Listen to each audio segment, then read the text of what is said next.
Bismillahirrahmanirrahim. Alhamdulillahi Rabbil Alamin. Wassalatu wassalam ala sayyidil mursalin wa ala alihi wa sahbihi ajma'in.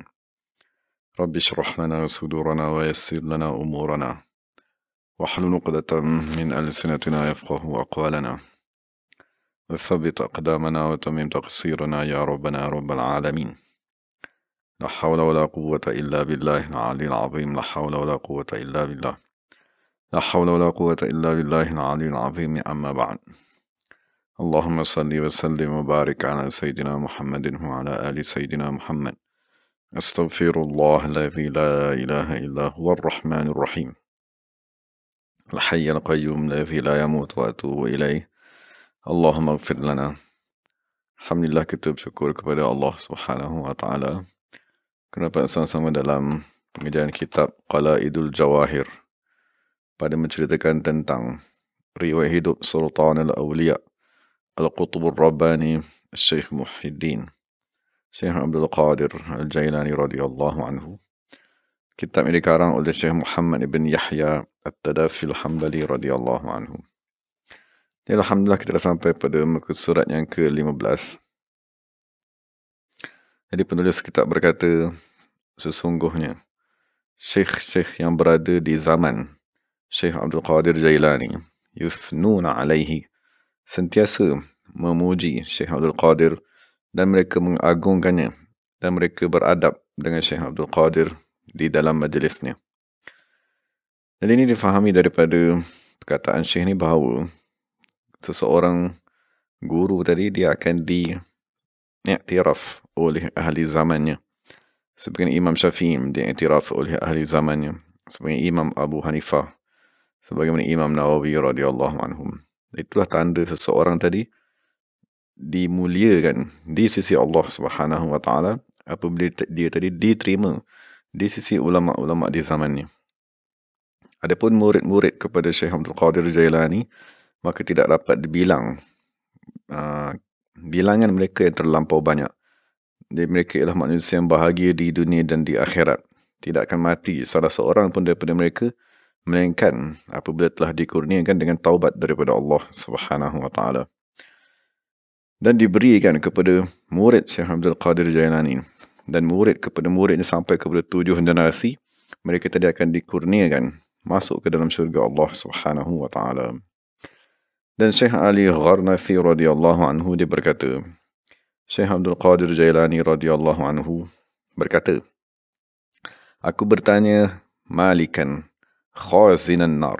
Maksud Syekh Abdul Qadir Jailani, dia bertanya kepada Malik, malaikat yang menjaga neraka, adakah di sisi kamu seorang pun dari kalangan sahabat-sahabatku ataupun murid-muridku? Maka malaikat tadi berkata, tidak. Kemudian Syekh Abdul Qadir Jailani berkata, dengan keagungan Allah Subhanahu wa taala, sesungguhnya tanganku di atas murid-muridku sama seperti langit berada di atas bumi. Maknanya, di mana saja bumi berada, di situlah langit berada. Begitu juga di mana saja murid Syekh Abdul Qadir berada, di situlah bimbingan dan penjagaan daripada Syekh Abdul Qadir Jailani. Kemudian Syekh Abdul Qadir Jailani berkata, sekiranya muridku tadi tidak bagus, sekiranya muridku tadi ada melakukan maksiat, maka aku akan memberi syafaat kepada mereka. Dan dengan keagungan Tuhanku, tidak akan berpindah 2 tapak kakiku daripada hadapan Allah Subhanahu wa taala di akhirat, sehinggalah aku pergi membawa semua murid-muridku kepada syurga. Dan berkata Syekh Abdul Qadir Jailani, maksudnya orang bertanya kepada dia, apakah pendapat kamu sekiranya ada orang yang berkata, aku ialah murid kepada Syekh Abdul Qadir, tetapi dia tak pernah menerima wirid daripada kamu dan tidak pernah memakai khirqah daripada kamu, adakah dia tadi digolongkan dari kalangan sahabat-sahabat kamu? Maka Syekh Abdul Qadir Jailani berkata, sesiapa saja yang menghubungkan diri kepadaku, nescaya Allah Subhanahu wa taala akan menerimanya. Walaupun keadaan tersebut tidak dalam keadaan yang sempurna, maka dia tadi digolongkan juga dari kalangan sahabat-sahabatku. Dan Syekh Abdul Qadir Jailani berkata, mana-mana orang Islam yang berjalan di hadapan pintu madrasahku. Maksud madrasah Syekh Abdul Qadir Jailani pada hari ini ialah tapak kuburnya sendiri yang berada di kota Baghdad. Maka siapa saja di zaman itu yang berjalan di hadapan madrasah, maka sesungguhnya azab Allah Subhanahu wa taala akan diringankan daripada orang tersebut sekiranya ditakdirkan orang tadi diazab di sisi Allah. Dan ada satu kisah, dia kata datang seorang lelaki daripada ahli Baghdad. Dia berkata, wahai Syekh Abdul Qadir, bapaku telah meninggal dunia dan aku melihat bapaku semalam di dalam mimpi. Sesungguhnya bapaku telah berkata kepadaku, dia tadi diazab di dalam kuburnya. Dan bapaku berkata kepadaku, wahai anakku, pergilah kepada Syekh Abdul Qadir Jailani dan mintalah daripadanya doa. Maka maksudnya bapa dia tadi datang di dalam mimpi, pergi kepada anaknya, meminta anaknya agar pergi kepada Syekh Abdul Qadir Jailani, meminta agar Syekh Abdul Qadir Jailani tadi memohonkan doa agar bapa ni tadi dilepaskan daripada azab. Maka Syekh pun bertanya, pernah tak bapa kamu tadi tu melintas di hadapan pintu madrasahku?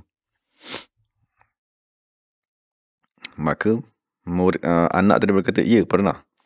Maka Syekh Abdul Qadir Jailani pun diam. Kemudian anak tadi datang pada hari yang keduanya. Maka dia berkata, wahai Syekh Abdul Qadir, aku melihat bapaku semalam dalam keadaan tergelak. Di atasnya ada pakaian yang berwarna hijau. Maka dia berkata kepadaku, telah diangkat azab daripadaku dengan keberkatan Syekh Abdul Qadir radhiyallahu anhu. Dan aku telah dipakaikan dengan pakaian yang kamu lihat. Maka hendaklah kamu, wahai anakku, sentiasa berkhidmat kepada Syekh Abdul Qadir dan berguru dengannya. Jadi itu pesan bapa tadi kepada anaknya. Dan Syekh Abdul Qadir radhiyallahu anhu berkata, sesungguhnya Allah Subhanahu wa taala telah memberikan janji kepadaku untuk meringankan azab kepada semua orang yang melintas di hadapan pintu madrasahku dari kalangan orang Islam.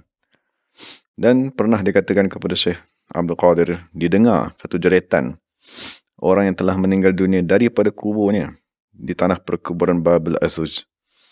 Maka Syekh bertanya, adakah orang yang mati pernah memakai khirqah daripadaku? Maka dikatakan, kami tak tahu, dia kata. Dan pernahkah orang tadi hadir ke majlisku? Maka mereka berkata, kami pun tak tahu. Dan pernahkah dia tadi semayang di belakangku? Maka mereka berkata, kami tidak mengetahuinya. Maka Syekh Abdul Qadir Jailani berkata, orang yang cuai semasa hidupnya, maka orang tersebut akan merugi di akhirat. Kemudian Syekh Abdul Qadir Jailani diam seketika dan dilihat kehebatan dan ketenangan di atas Syekh Abdul Qadir Jailani. Kemudian Syekh tadi mengangkat kepalanya. Syekh Abdul Qadir Jailani berkata, sesungguhnya malaikat alaihimussalatu wassalam telah berkata kepadaku, sesungguhnya orang yang mati tersebut pernah melihat wajahmu sekali, dan semasa dia melihat kepada kamu tadi, dia bersangka baik kepada kamu. Dan sesungguhnya Allah Subhanahu wa taala telah merahmati orang yang mati tersebut dengan sebabmu, wahai Syekh Abdul Qadir Jailani. Maka semenjak daripada itu, tidak lagi didengar jeritan daripada orang yang mati di dalam kubur tersebut dengan keberkatan Syekh Abdul Qadir radhiyallahu anhu. Dan Syekh Abu Najib Abdul Qahir Suhrawardi rahmatullah alaihi berkata, Syekh Hamad Ad-Dabbas, maksudnya guru kepada Syekh Abdul Qadir, sentiasa didengari pada setiap malam bunyi seperti orang membaca sesuatu, seperti bunyi berderu-deru lebah. Maka berkatalah sahabat-sahabat ataupun murid-murid Syekh Hamad Dabbas kepada Syekh Abdul Qadir Jailani. Dia kata, cubalah kamu tanya guru Syekh Hamad tadi, apakah yang dia buat pada waktu malam? Maka Syekh Abdul Qadir Jailani pun bertanya kepada gurunya. Maka gurunya Syekh Hamad Dabbas berkata, sesungguhnya daku mempunyai 12,000 anak murid, dan daku akan menyebut nama mereka pada setiap malam, dan aku memohon daripada Allah agar menyempurnakan hajat mereka. Dan sekiranya ada dari kalangan muridku yang melakukan dosa, maka aku mohon daripada Allah Subhanahu wa taala agar dicabut syahwat dosa tersebut, agar dia tadi bertaubat kepada Allah Subhanahu wa taala dan tidak berterusan di dalam dosa tadi. Maka apabila Syekh Abdul Qadir Jailani mendengar perbuatan gurunya, maka Syekh Abdul Qadir Jailani berkata, sekiranya Allah Subhanahu Wa Taala memberikan daku kedudukan di sisinya, maka sesungguhnya aku akan meminta janji daripada Allah Subhanahu Wa Taala kepada semua murid-muridku hinggalah hari kiamat, agar tiada seorang pun dari kalangan mereka yang mati melainkan setelah dikurniakan dengan taubat daripada Allah Subhanahu Wa Taala, dan aku akan menjadi penjamin kepada mereka di akhirat. Maka Syekh Hamad guru berkata, bersaksilah dengan Allah Subhanahu Wa Taala bahawa sesungguhnya Allah Subhanahu Wa Taala akan mengurniakan perkara tersebut kepada Syekh Abdul Qadir Jailani, dan kemegahan Syekh Abdul Qadir Jailani tidak akan meliputi semua murid-muridnya radhiyallahu anhum ajma'in. Syekh Abdullah Al-Jubba'i berkata, Syekh Abdul Qadir Jailani mempunyai seorang murid yang bernama Umar Halawi. Maka murid tadi keluar daripada kota Baghdad dan dia tadi hilang. Maksudnya dia tadi tidak hadir selama beberapa tahun. Maka apabila dia kembali semula ke Baghdad, maka Syekh Abdul Qadir berkata kepadanya, "Ke mana kamu pergi?" Dia kata, "Aku pergi berziarah beberapa negara seperti negara Syam, Mesir, Maghribi." Dan dia juga berkata negara-negara bukan Arab. Dan aku telah bertemu dengan 360 orang syekh dari kalangan wali Allah Subhanahu Wa Taala. Tak ada dari kalangan mereka seorang pun, melainkan mereka tadi berkata, Syekh Abdul Qadir Jailani ialah guru kami, ialah contoh ikutan kami kepada Allah Subhanahu Wa Taala. Dan satu ketika Syekh Abdul Qadir Jailani sedang bersama-sama dengan gurunya, iaitu Syekh Hamad Dabbas. Kemudian apabila Syekh Abdul Qadir Jailani datang, dia duduk di hadapan guru ni dalam keadaan beradab sopan. Kemudian Syekh Abdul Qadir Jailani bangun untuk pergi menunaikan hajatnya. Maka salah seorang yang hadir dalam majlis ini mendengar Syekh Hamad radhiyallahu anhu berkata, setelah Syekh Abdul Qadir Jailani tadi pergi, dia kata, sesungguhnya Syekh Abdul Qadir Jailani tadi mempunyai satu maqam yang akan melebihi di zamannya di atas kesemua tengkuk-tengkuk wali Allah Ta'ala yang berada di zaman tersebut. Dan sesungguhnya dia akan diperintahkan untuk berkata, sesungguhnya tapak kakiku ini berada di atas tengkuk semua wali Allah Subhanahu Wa Taala, dan dia akan berkata dan akan direndahkan semua tengkuk-tengkuk wali Allah Subhanahu Wa Taala di zamannya. Syekh Hamad Dabbas radhiyallahu anhu juga berkata, satu ketika diceritakan di sisi Syekh Hamad tentang Syekh Abdul Qadir Jailani. Pada ketika itu dia Syekh Abdul Qadir Jailani masih lagi muda. Maka Syekh Hamad berkata, aku melihat di atas kepala Syekh Abdul Qadir Jailani terdapat dua panji yang amat tinggi. Panji yang dipacak di atas Al-Bahamutil Asfal. Maksudnya ikan yang paling besar yang berada di dasar yang menjadi tapak kepada bumi dan seumpamanya. Dipacakkan panji tersebut ilal malakutil a'la, sehinggalah kepada kerajaan Allah Subhanahu Wa Taala yang paling tinggi. Dan Syekh Muhammad Na'al, dia berkata, aku mendengar bapaku berkata, aku berada di sisi Syekh Hamad Ad-Dabbas. Maka pada ketika itu datanglah Syekh Abdul Qadir Jailani, dalam keadaan pada ketika itu dia masih muda lagi. Maka Syekh Hamad bangun, pergi kepadanya, menyambutnya dan berkata, selamat datang kepada gunung yang amat teguh, kepada orang yang amat kuat hatinya, yang tidak akan bergoncang.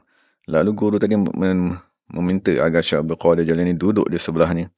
Kemudian guru tadi bertanya kepada Syekh Abdul Qadir Jailani, apakah beza antara hadis, percakapan dan kalam? Maka Syekh Abdul Qadir Jailani berkata, hadis ialah apa yang kamu kehendaki daripada jawapan daripada seseorang. Adapun ialah kalam, ialah perkara yang mengejutkan kamu daripada sesuatu ucapan. Dan sesungguhnya hati yang bergoncang kepada dakwah, kepada seruan bangkit beribadat kepada Allah Subhanahu Wa Taala, hati yang takut, hati yang ingin bertaubat, hati yang sedar atas kesilapannya, arjahu min a'malis saqalain, lebih baik daripada amalan keseluruhan jin dan manusia. Maka akhir sekali Syekh Hamad Dabbas berkata, anta sayyidul arifina fi asrika, engkaulah penghulu kepada semua orang arif di zaman kamu. Maka pastilah panji ajaran kamu akan tersebar di timur dan barat dan akan ditundukkan kepada kamu semua manusia di zaman kamu, dan darjat kamu akan menjadi tinggi melebihi atas semua manusia yang berada di zaman kamu, dan ramai manusia yang akan mendapat kemanfaatan daripada kamu radhiyallahu anhu. Dan Syekh Abu Najib As-Suhrawardi rahmatullah berkata, daku di sisi Syekh Hamad Dabbas radhiyallahu anhu di Baghdad, dan Syekh Abdul Qadir Jalani berada di sisi Syekh Hamad. Kemudian Syekh Abdul Qadir bercakap dengan ucapan yang amat agung. Maka Syekh Hamad berkata, wahai Abdul Qadir, mengapa kamu bercakap dalam keadaan ujub? Tidakkah kamu takut Allah Subhanahu wa taala menguji kamu? Maka Syekh Abdul Qadir meletakkan tapak tangannya di dada Syekh Hamad. Kemudian Syekh Abdul Qadir berkata, lihatlah dengan hati kamu apa yang tertulis di dua tapak tanganku. Maka Syekh Hamad tadi macam memejamkan matanya sebentar. Kemudian Syekh Abdul Qadir Jalani mengangkat tapak tangannya daripada dada Syekh Hamad tadi. Kemudian Syekh Hamad berkata, aku membaca di tapak tanganku bahawa sesungguhnya kamu telah mengambil janji daripada Allah Subhanahu wa taala sebanyak 70 janji agar Allah Subhanahu wa taala tidak menguji kamu dengan mengajar ilmu agama. Maksudnya ada dari kalangan kita yang mengajar ilmu agama, tetapi pengajaran tersebut menjadi ujian dan bala kepada orang yang mengajar tadi. Tetapi Syekh Abdul Qadir Jalani semasa dia diarahkan untuk mengajar, Allah Ta'ala telah berjanji kepadanya untuk menjadikan pengajaran tersebut ikhlas, mata-mata kerana Allah Subhanahu wa taala. Maka semenjak daripada itu Syekh Hamad berkata, la ba'sa ba'daha. La ba'sa ba'daha. Maksudnya tak apalah, tak apa. Cakaplah apa yang kamu nak cakap dalam apa saja keadaan sekalipun. Maka Syekh Hamad berkata, zalika fadlullah yu'tihi man yasha wallahu dzul fadlil azim. Itulah limpah kurnia yang Allah berikan kepada siapa yang Allah kehendaki. Sesungguhnya Allah Subhanahu wa taala mempunyai limpah kurnia yang amat besar. Jadi daripada beberapa perkara yang dinyatakan oleh penulis, maka kita dapat memahami pertamanya ialah kedudukan Syekh Abdul Qadir Jalani yang amat tinggi di sisi Allah Subhanahu wa taala. Dan kita juga dapat fahami sesungguhnya Nabi sallallahu alaihi wasallam bersabda, rahmat Allah diturunkan ke atas kekasih-kekasih Allah Subhanahu wa taala dan di tempat di mana mereka berada, seperti di madrasah Syekh Abdul Qadir Jalani. Jadi sesiapa saja yang melintas di kawasan tersebut, maka dia akan dikurniakan dengan rahmat. Dan rahmat tadilah yang akan dapat meringankan azab ataupun menjauhkan azab daripada seseorang. Jadi moga-moga Allah Subhanahu wa taala mengurniakan kepada kita keyakinan dan i'tiqad yang baik dan sangkaan yang baik kepada wali Allah Subhanahu wa taala, dan jangan sekali-kali ada di dalam diri kita rasa merendah-rendahkan mereka ataupun mengkritik mereka ataupun menganggap kita lebih baik daripada mereka. Maka perkara tersebut keseluruhannya akan membinasakan orang tersebut. Jadi daripada kisah yang kita baca tadi, kita dapat lihat orang yang hanya melihat muka Syekh Abdul Qadir Jalani dan bersangka baik dengannya pun mendapat rahmat, dilepaskan daripada azab Allah Subhanahu wa taala. Dan begitulah keadaannya sehingga kepada akhir zaman. Moga-moga Allah Subhanahu wa taala memberi kemanfaatan kepada kita dan memberikan kepada kita kerahmatan dengan sebab kecintaan kita kepada kekasih Allah Subhanahu wa taala. Wa aqulu qawli hadza wa astaghfirullahal azim li wa lakum wa lisairil muslimin wal muslimat. Assalamualaikum warahmatullahi wabarakatuh. Bismillahirrahmanirrahim. Alhamdulillahirabbil alamin.